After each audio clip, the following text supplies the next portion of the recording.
এক এক করে কেটে গেছে 5 বছর, পাল্টেছে ঠিকাদার, তবুও শেষ হয়নি সেতুর নির্মাণ কাজ। ব্রিজ ছাড়া তো একদম অচল দেখতেছেন না, আর মানুষ সবসময় নৌকা পার করবে তো কথা নাই, মানুষের বিপদ আছে আপদ আছে।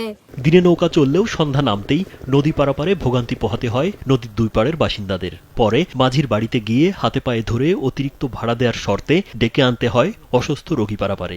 আজকে আমার লোকে অনেক কষ্ট করতেছে, যাতায়াতের কোনো ব্যবস্থা নাই, রাত্রে রুগী নিয়ে কোনো চিকিৎসা করতে পারতেছে না।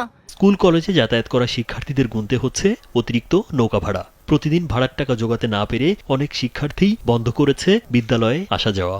বিকালের ভাড়া সকালের ভাড়া নৌকা ভাড়া দিতে পারে না, বিদায় স্কুল মাদ্রাসায়ও যেতে পারে না, তাদের অনেক সমস্যা হয়। এই সমস্যার কারণে তাদের পড়ালেখা তো নষ্ট হচ্ছে, তাই আমরা চাই আমাদের ব্রিজটা একটু তাড়াতাড়ি হয়ে যাইলে ভালো হবে। এখন যে কোনো ব্র্যান্ডের পুরাতন এসি বদলে নতুন ওয়ালটন এসিতে উপভোগ করুন 25% ছাড়। বলছিলাম কুমিল্লা 14 গ্রাম উপজেলার গুণবতী ইউনিয়নের 81 মিটার দীর্ঘ আগদিয়া চাপালিয়াড়া সেতুর কথা। 2020 সালের মার্চে 8 কোটি 77 লাখ টাকা ব্যয় চুক্তিতে ডাকাতিয়া নদীতে সেতু নির্মাণের কাজ পায় সাবেক রেলমন্ত্রীর ভাতিজার প্রতিষ্ঠান মেসার্স পলি এন্টারপ্রাইজ।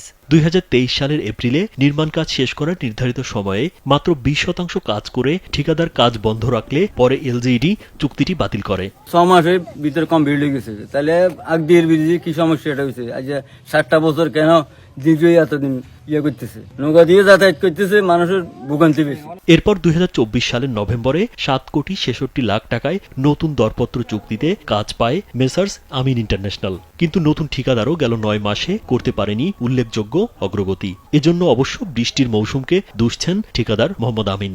আমি তো কাজ করছি, বৃষ্টি আসছে, কম সময়ের ভিতরে টার্গেটের বেশি কাজ করে দিয়েছি, এখন বৃষ্টি আসছে বন্ধ হয়ে গেছে, পানি কমলে আবার কাজ। পানি কমে গেলেই কাজ শুরু হবে বলে আশ্বাস দিয়েছেন উপজেলা প্রকৌশলী মোহাম্মদ নুরুজ্জামানও। উক্ত কাজটি আমাদের এই যে 2024 সালের অক্টোবরে নতুন ঠিকাদার MS আমিন ইন্টারন্যাশনালের সাথে চুক্তিবদ্ধ হয়েছে।